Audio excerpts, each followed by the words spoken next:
What is good, guys, and welcome back to another episode of the WeSportin Podcast. And I'm here with Drew. Drew, want to introduce yourself? Of course. But I've been here before. You don't need to introduce me. Yeah, we all know Drew. Drew's been on now. This is his third episode of the show. Drew's liking it so far, and we're gonna Of keep. course. All right, guys. So first things first. First thing we're gonna run through is our wild card picks that we had this weekend. We had 6 amazing games this weekend, and surprisingly, no blowouts. They were all fairly close.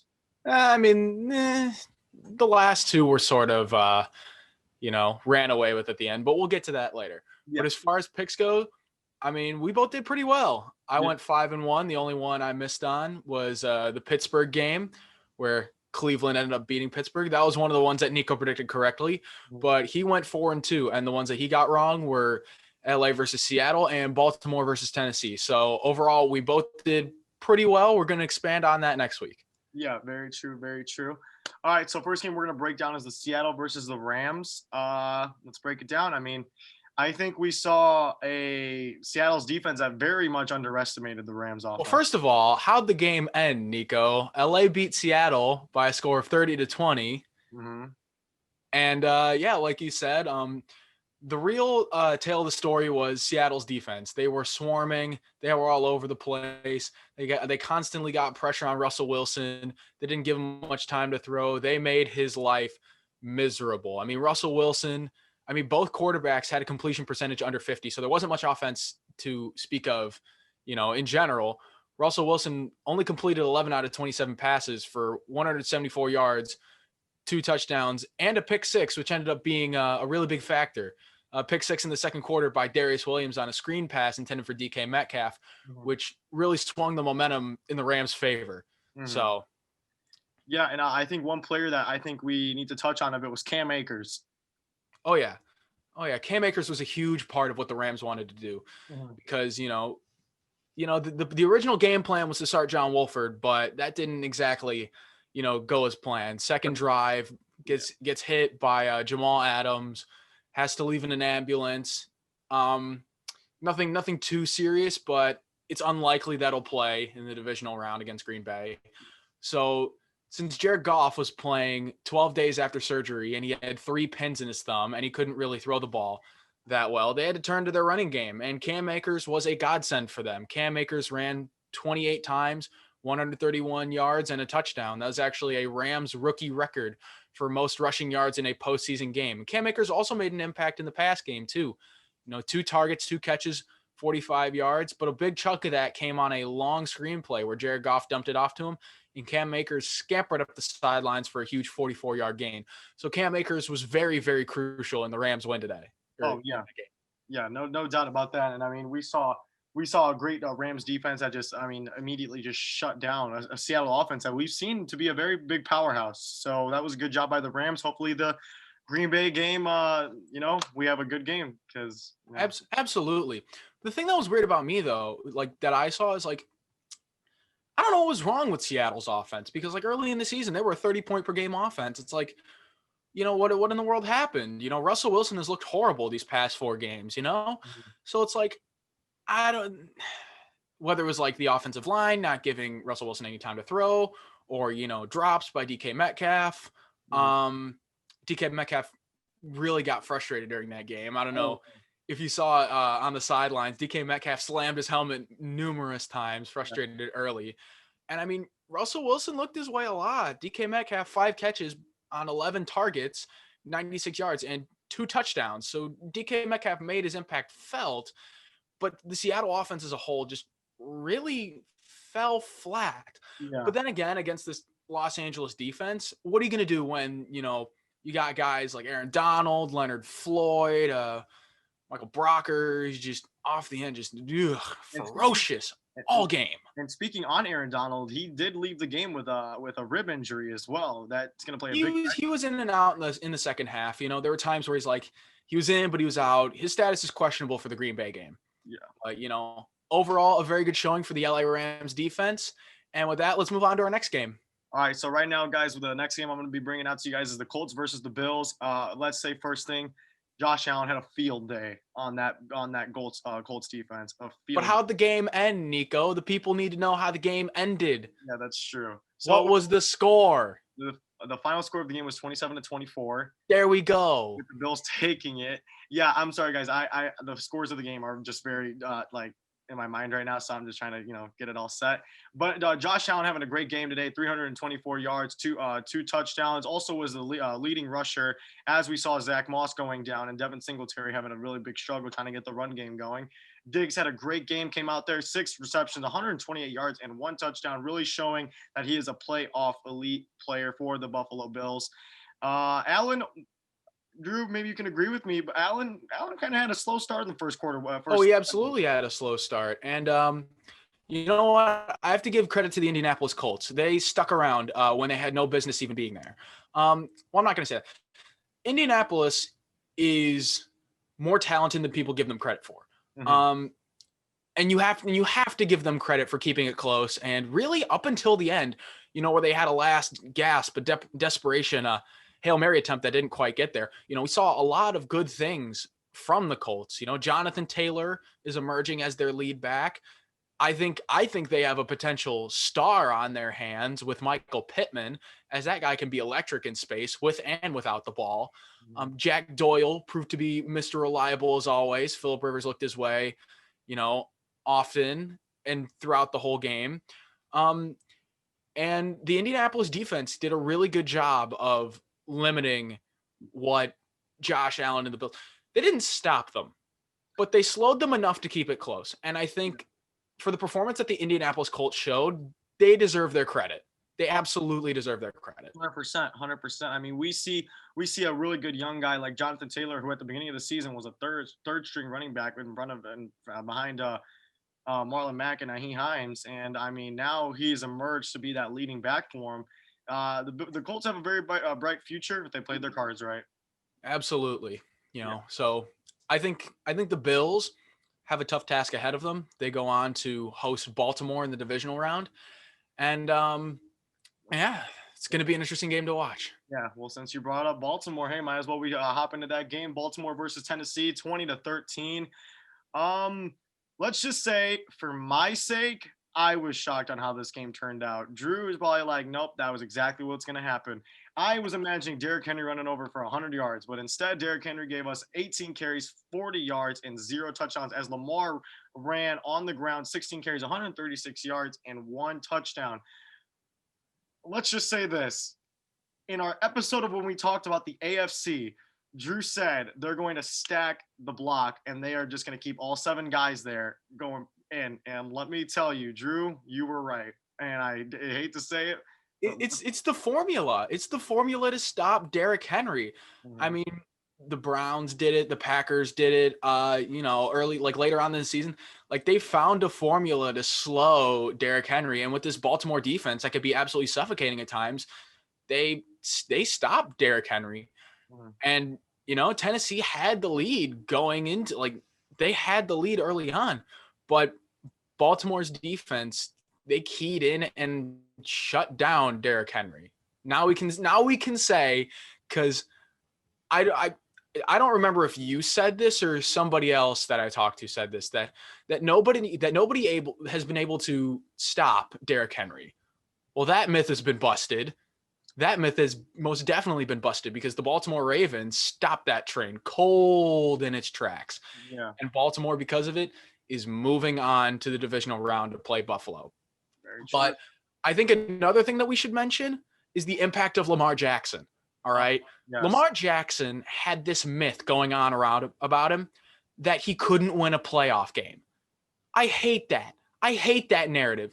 It's a farce. And I'm so glad that it's been smashed because there are people out there that disrespect Lamar Jackson so much, right? Like just because, you, Nico, you fool that say he can't throw the ball. He doesn't need to throw the ball, all right? Mm-hmm. He just rushed 16 times for 136 yards and a touchdown, all right? He made his impact felt in the run game, and anytime he took the ball, if he got in open space, watch out. Because, there were some runs where Tennessee did a really good job of getting to Lamar Jackson and, planning for him and stopping him, mm-hmm. So there were many times where Lamar Jackson only ran for, a yard or 2 or 3, and, he was really limited. But the times when he got in space and he got into the open field, whoo, he was out of there and he was gone. Like on that touchdown run Mhm. by Lamar Jackson. Like he ducked around, found a lane, pew, pew, pew, and he was gone, diving into the end zone. And that's the impact that Lamar Jackson can have for your offense. All right. And I'm so glad that the narrative has been busted. All right. Lamar Jackson is a better quarterback than people give him credit for. Just because he doesn't look like a Josh Allen or a Patrick Mahomes or an Aaron Rodgers, and he doesn't have that rocket arm and he's not a pure pocket passer, that doesn't mean he's not a good quarterback. Mhm. He's a great quarterback. He has all the common traits of a great quarterback. All right. Mhm. He changes games. He's a leader, and he wins football games. I like that. That's just all I have to say about Lamar Jackson. Yeah. People who doubt him, you better start putting some respect on Lamar's name. Yeah, I mean Lamar had an exceptional playoff game. He did amazing. He also, and let's not overshadow this too. Marquise Brown also going for 7 receptions for 109. Hollywood. Yeah, personally, I still don't think Hollywood's a number 1 receiver. He is a solid What? number 2. Nope. He's like Hollywood Brown is like a Juju Smith-Schuster. That is exactly what I see him. Oh, brother. Yeah, Well, you know what? That's a discussion for another time. I disagree with you. I think Marquise Brown definitely has wide receiver 1 potential as he grows and matures in the game and as he gets more playing time. I think he'll develop into a fine wide receiver for Lamar Jackson. Oh no, 100%. But I digress. Speaking of Juju Smith-Schuster, Corvette ran out of gas in Cleveland. Yeah, let me talk about that because you thought I was stupid for picking the Browns. You know what? Before you discuss that Cleveland-Pittsburgh game, Cleveland ended up winning 48-37. And I just want to say that I was wrong. I was wrong about that game. That was the one game that I was wrong about. But when I was wrong, I was wrong. And it really makes sense that, Pittsburgh is very one-dimensional. They're very sloppy at times. They can't run the ball. They don't try to run the ball. And the defense just simply didn't show up. And when you have a defense that is normally very, very good, that gives up 48 points, and your quarterback has to throw 68 times, I know as a Packers fan, you will not win many playoff games with that formula. With that being said, Nico, take it away. What happened in this Browns-Steelers game? Well, what happened was, let's just start off with the fact. First snap of the game. First snap of that Pittsburgh drive is a fumble recovery by Carl Joseph in the end zone. I mean, that was just the glimpse of what was yet to happen. It's set the tone for the whole game. I mean, the Cleveland Browns first went out on a hot start, scoring 28 points in the first quarter. I think that is the most points that the Steelers ever allowed in a quarter this season. Yeah, see, that's the thing. Like, it's the Browns. And Juju Smith-Schuster said earlier in the week, the Browns are the Browns. It's the same old Browns that we play every week. 28-0 on your head. It's the defensive touchdown, interception, go down, score, punt, go down, score. And I think like another interception or a punt, go down, score. It's 28-0 before you even blink. And all of Pittsburgh and all of Steeler fans are going, what is going on here? Yeah, I mean, and that. Yeah, no, I mean, yeah, we saw that defense collapse. I mean, that's one thing that I'm not going to stress enough. We saw that defense just abnormally porous. Yeah, but and now talking about Pittsburgh, I do want to touch on the Browns because I want to give the Cleveland Browns the credit that I do believe they deserve. Going into that game, the Cleveland Browns had the lowest chance, I think, of winning that game just because they were the Browns. Baker Mayfield comes out throwing 263 yards, 3 touchdowns. And let's not display this. Jarvis Landry is a number 1 receiver, and some people need to look at him as maybe a top 15 wide receiver. He's better than Odell. He's better than some wide receivers. I'm going to say whoa. No. Drew, he is better than Odell, and I'm going to tell you why. You look at Odell's stats this season, and before he was injured. Then you look at Odell last season when he was healthy all year, because he was healthy all last season. and look what the production that he did. I am just saying that, Jarvis Landry is going to be that number one receiver for them. Odell is now a number two. Moving on, Nick Chubb and Kareem Hunt. As I said in the AFC video, they were going to be distributed like hell. Sorry for cussing, but this is the first time I've ever proved Drew wrong in something, so I'm going to have this moment. Now, yeah, I'm letting you have your cake and you're eating it too. Yeah, and okay, just let me know when it's my turn to go, and then we'll move on. Kareem Hunt on the ground having 2 touchdowns early in the first quarter. Kareem Hunt played amazing this game. Kareem Hunt proved to a lot of doubters this game that he is obviously probably one of the top 10 running backs in the league, arguably, of course, along with him and Chubb. And look at Nick Chubb as well. Nick Chubb had an impact in the passing game. 4 targets, 4 receptions. He was already perfect on that. 69 yards and a touchdown, also running for 76 yards on the ground. And the Browns having 5 takeaways, 4 interceptions, and a fumble. The Cleveland Browns came to play that game. I think what was going on, and I'm going to just say this. I'm going to give my reason on why I think the Steelers lost. I think the Steelers underestimated the Browns. Never really knew the true power of what they could be in the playoffs. Because obviously, you're playing in the regular season. You play 16 games in the regular season. You're just trying to make the playoffs. You're in the playoffs. You're going to go full hard. You're just going to go full try hard, basically. And we saw that yesterday. 28 points in the first quarter. I think they were up 35-0 at the half, weren't they? Pittsburgh didn't score. It was 35. It was 35 to 10. 35 to 10. Mm-hmm. Pittsburgh had put points on the board. But I get your point. It was still a large deficit. And let me just say this, all right? One team clearly prepared. One team had a plan on both sides of the ball, and one team executed. Mm-hmm. One team did not. One team was unprepared, one-dimensional, and just flat all game and sloppy. And the team that was prepared won the game. And that's pretty much all you have to say about this game. Well, I will say let me saying this. Pittsburgh has been in a slump since I believe that Bengals game. And in the last 5 games. Yeah, that's true. They have lost 4 or 5. And I will say this, like I have preached how important momentum is going into the playoffs. Pittsburgh did not have a lot. Cleveland just being there, that gave them a ton.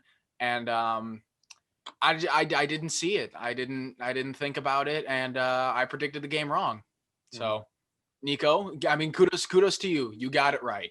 Yeah. But with that, I think it's time to move on to the next game.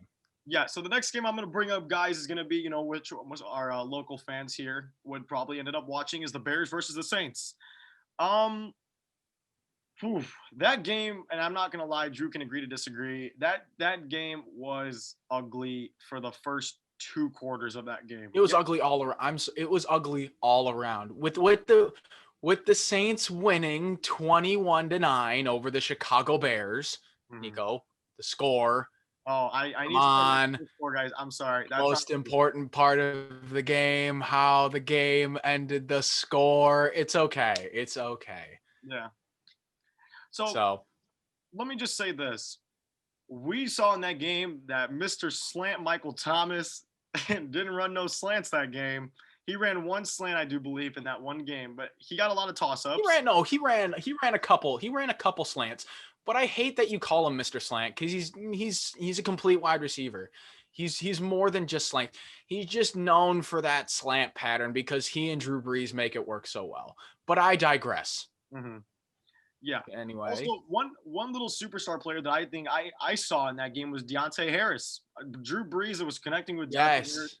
Was absolutely with Deontay Harris all game. By the way, guys, Deontay Harris is a special teamer, by the way. So him coming up and stepping up for that game, because I didn't see Traquan there. I know I saw Emmanuel Sanders. I just didn't see Traquan being targeted at all. Emmanuel Sanders didn't have much of an impact. I think Traquan Smith was inactive. If he was active, he didn't really make much of an impact. Nor did Emmanuel Sanders, nor did Marquez Callaway. But Deontay Harris, being their leading receiver, that was a shock that I did not expect. Mm-hmm. 7 receptions on 7 targets, 83 yards, and then he didn't find the end zone. But I agree. I think Deontay Harris, I mean, if he gets acclimated into this offense, like more and more, he can be a very talented player. Oh yeah, no, 100%. I mean, Deontay Harris really, I mean, he really came out and he really stepped up for them because I mean, obviously they were so focused on guarding Kamara, guarding Michael Thomas. Michael Thomas. Yeah, they were just so worried about that. And I mean, we saw what happens. I mean, I can say like, hey, like I can see that Saints offense and I can see the Saints overall going to the Super Bowl just from the fact that like you got players like Deontay Harris that can step up. You got players like Latavius Murray who can step up. I mean, you have a lot of weapons on. They're deep. They're a deep team. And I think that's what the announcers even. They are a deep team. They are a deep team with a very talented roster. Mm-hmm. But I will say though, against Tampa Bay, they have to start a little faster, or else they will get punched in the mouth. Yeah. That's all I'm gonna say. Yeah. But the tale of this game can really be summarized as this: the Saints are a better football team than the Bears. Pure and simple. The better team won this game, and I don't think anybody was shocked about it. Although the betting nation almost lost their minds because the Bears had a chance to cover at the end with that Jimmy Graham touchdown. And if they would have kicked that extra point, they would have covered the spread. And they didn't. They just went straight into the locker room. Whew, see ya, we're out. Yeah. So I know there are people that I saw on Twitter, there's this one guy that put a $2,000 bet on the Bears to win, and he would have won $9,000. But since the Bears didn't kick that extra point and didn't cover, poor guy. Real quick, let's talk about the Bears for our local people in Chicagoland. Mm-hmm. Bear Nation is hurting right now. That's quite obvious. It wasn't the end that you guys envisioned, and a lot of question marks came about this. Chicago came in and really played flat, especially on offense. Mm-hmm. Mitch Trubisky did not look good, and granted, the Saints defense is very, very good. But Mitch Trubisky did not look good. David Montgomery did not look good. I think he had less than 3 yards a carry. Allen Robinson was the only player for the Bears that really did anything of note, and even he didn't do much. Anthony Miller ejected from the game for throwing punches at C.J. Gardner-Johnson. I don't know what C.J. Gardner-Johnson did to that Bears wide receiver core. But Javon Williams earlier in the season going after him. Now Anthony Miller, I don't know what he did, but he has free real estate in these Bears wide receivers' heads. That's very true. I will say this though, and just to touch on them. I mean, the Bears could have potentially had a touchdown even in the second quarter. In the second quarter. Yeah. That trick play had a chance to I believe it was a direct snap to Montgomery. Montgomery handed it to Patterson. Patterson pitched it to Trubisky and threw an absolute beaut mm-hmm. to Javon Williams, streaking in the end zone, and he let it go right through his hands. They would have been up too, because I mean, with the way they would have been up 10-7. With the way that game was going, all the Bears needed was just even a touchdown. That was the last, because the Saints started slow in the first half. They didn't really have much to it, but that Javon Williams drop really took a lot out of the Bears offensively. I didn't really see much from them except until that last drive when they just kind of went, screw it. But before we cover this last game, I have to mention the Nickelodeon broadcast. Oh my God, it was it was great. I loved it. I loved it. Are you kidding me? That was amazing. That was slime zone. Dude, that was so stupid. Are you kidding me? Dude, kicking field goals into SpongeBob's face. That's awesome. Dude, don't lie. All right. If you were a 5 or 6 year old kid and you were like just getting introduced to the game of football and you watched that broadcast, you would have loved it. Don't even lie.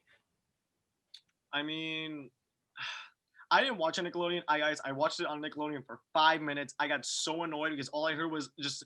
And then let me tell you guys this. I also want to say one more thing about that game.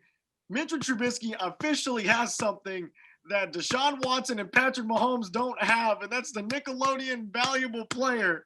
Okay, put some respect on Mitchell Trubisky now. Mitchell Trubisky now officially has more MVPs than Patrick Mahomes and Deshaun Watson. It's true. Trubisky does have an MVP.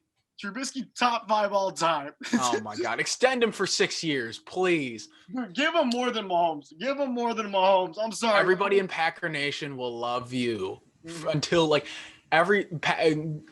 Mitch Trubisky gets an extension, but on a real note, Mitch Trubisky is a free agent in this upcoming offseason. His future with the Chicago Bears is very much in question. A lot of Bears fans are saying their goodbyes to Maserati Mitch. But yeah, But now we get to the game that I'm not really happy to talk about, so I left it for last so we can get done with it quickly because I just don't want to talk about it. Tampa Bay versus Washington. You don't want to talk about it? Why not? Tampa Bay versus Scooter Magruder, you want to talk about it? Tampa Bay versus Washington. I'm gonna say the same thing I told Drew last night. And Drew, you remember when I texted you at 2 a.m? Don't say it. Don't say it. Why? No, don't. That game was so rigged for Brady to get his 7th ring. No. Oh my. Oh, the Taylor Heineke story was getting so perfect. No. I'm gonna go on a rant. That game had so many missed calls and everything, and I'm gonna be biased. I'm gonna be biased for about 1 second, okay? Tristan Wirfs is not that good, okay, guys? He was holding the crap out of my man Chase Young that whole game. And Taylor Heineke, I'm sorry, he outplayed Brady. I know he had probably less than maybe 70 yards than less than Brady, but I don't care. Heineke was in college taking finals when he got the call, and look what he did. He had probably one of the most career-defining playoff moments in NFL history. The only thing I think that we couldn't stop in that game, though, was Leonard Fournette in that run game. Yes, Mike Evans got 119 yards, but usually with the front seven that I did discuss in the first episode with Drew, I thought we were going to stack the house. We did not see a lot of Ronald Jones, though. Ronald Jones was not there. Ronald Jones was out. Jones was nowhere to be found. He was suited up, though. I saw him suited up. He was suited up. He was questionable that whole game, but, they didn't. I mean, you have Leonard Fournette. You sit Ronald Jones, you maybe give it to Keyshawn Vaughn a little bit. He fumbles one time, say that's the end of that experiment. And then you go right back to Leonard Fournette. It worked. Tampa Bay won the game. Now, Nico, are you done? Are you done with your rant? Are you done? It was rigged for his 7th ring, and everyone knows it. Are you done? Did we get a ball check before the game? I don't think we got a ball check. That's why we lost. We lost on a ball check. Are you done? Yeah, I'm done. I'm done talking about him. All right. I hate Tom Brady, everybody. Just want everyone to know that. I can't stand him. Continue. Now let's bring it back down to planet Earth. Now let's actually talk about the game that happened. All right. I will say Tampa Bay was clearly the better team here, but Washington kept it close. Taylor Heineke, now that is a story. He put the team on his back. He did everything he could to put the football team in the best position to win as possible. He made a ton of impressive throws. He made all the right reads. He was getting everybody involved. He showed a lot of heart, banged up his left shoulder, went in the locker room. People thought, Steven Montez was going to come in the game.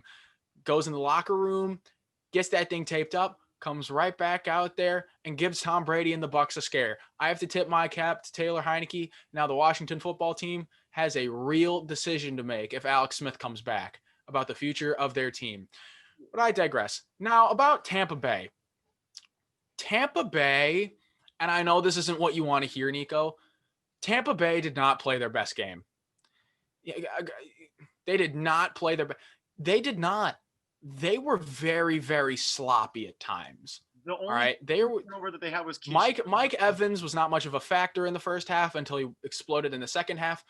But whether it was missed reads, miscues, the times that Washington did get pressure on Tom Brady, which wasn't frequent, by the way, by no means. You know, when things broke down, there were drops by guys like Chris Godwin and Cameron Brate, who are normally very reliable.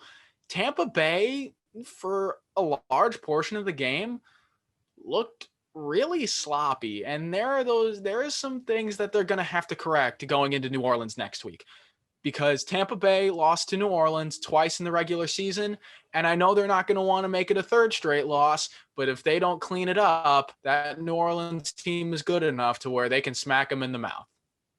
Very true. I do see that. And yeah, I do want to give, and now since we're done with the playoffs, we discussed the NFL playoffs. I do want to mention one little bonus thing we'll speak on just for like 2 minutes. The college football finals are tonight. And I know, if you guys don't know Drew very well, Drew loves college football. I'm a big college football guy. I think it's underrated. It's so entertaining. Like the app it's electric. I mean, how can you not like college football? But yeah, like Nico said, we got the college football playoff championship tonight. The Alabama Crimson Tide and the Ohio State Buckeyes play in Miami, and it's going to be a fun game, because if Alabama wins, they're one of the great teams to ever play the game. That team is very good. But on the flip side, if Ohio State wins, which Nico is clearly rooting for, if you couldn't tell. Justin Fields is the GOAT. Okay. More on that. We'll save that for a future episode, the Justin Fields conversation. Yep. But let's just say if Ohio State and Justin Fields win the national championship, America might lose their minds. Very true. And chaos ensues. So as much as I hate Ohio State, I'm very curious to see what happens if that does come to pass. But you know, hold on. But you have one more thing to say? Oh, yes, I do. Oh, goodness. In that first round of the college football, I'm just gonna say straightforward that Justin Fields beat Hannah Montana. I mean, just what's his name? Lawrence. Trevor Lawrence. Yeah, that guy. You mean the first overall pick of the NFL draft next year? Yeah, don't know who that is. It's Justin. Learn his name, dude. Nope, it's Justin Fields, and that's the name you'll be hearing with the number 1 pick. Oh my God. Oh my God, that's on record. I'm joking. I know that Trevor Lawrence is going to go number 1. Justin Fields will go number 2, but that's for just. Oh my God, he said that on right. Oh boy. Oh brother, you didn't even have that in your mock draft, man. Oh, I don't care, guys. Justin Fields is so highly underrated, but it's fine. That's for another episode, as Drew said. We're going to end off this episode today, guys, of the WeSportin Podcast. If you guys want to see an episode of me and Drew's top 5 biggest NFL hot takes, like up and we'll maybe do it. That's an interesting episode idea. I'm down to do that. Yeah, we'll do an episode on that. We may even and we got divisional predictions coming later this week. Yeah, okay guys, divisionals are going to come out Thursday night and Friday night. Just reason why is because I have to work around Drew's schedule. I have to work around mine. So videos will be coming out. I'm trying to upload around 3 times a week, just to give you guys Hey, we're good. Make good content. That's all we got to say. Make good content. We're too good at this. We're basically like Pat McAfee. I'm just kidding. We're nowhere near Pat McAfee. All right, relax. Wrap it up. All right, so guys, I just want to thank you guys for coming here and watching, and I hope you guys enjoy, and I'll see you later.